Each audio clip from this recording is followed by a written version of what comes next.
আসসালামু আলাইকুম। আজকে রান্না করেছি ইলিশ মাছের মাথা দিয়ে দুধ কচুর পাতা ও ডাউগা। এখন দেখাবো প্রস্তুত প্রণালী, কোথাও যাবে না, আমার সঙ্গে থাকবে। দুধ কচুর ডাউগা সিলে কেটে ধুয়ে নিয়েছি। এখানে তার পাতা ধুয়ে নিয়েছি, এটা ধুয়ে নিয়েছি। এখানে 4টা ইলিশ মাছের মাথা কুচি কুচি করে কেটে নিয়েছি। কড়াইতে তেল দিয়ে দিয়েছি, পেঁয়াজ দিয়ে দেবো, মরিচ দিয়ে দেবো। মরিচ আমি বেশি দেবো, কারণ এখানে শুকনো মরিচের গুঁড়ো দেবো না। লবণ দিয়ে দিব।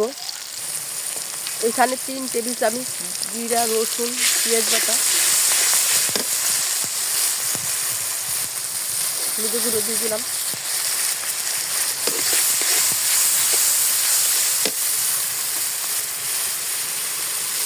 মশলাটা আমি কষিয়ে নেব।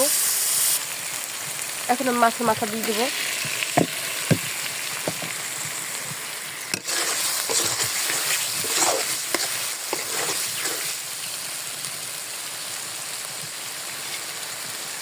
হালকা একটু পানি দিয়ে দেবো।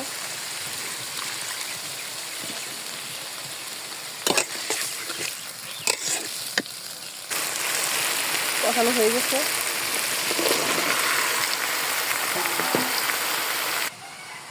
তল উপর করে আমি ঢাকনা দিয়ে ঢেকে দেবো। ডাউটা আমার উনে গেছে, এখন আমি পাতা দিয়ে দেবো।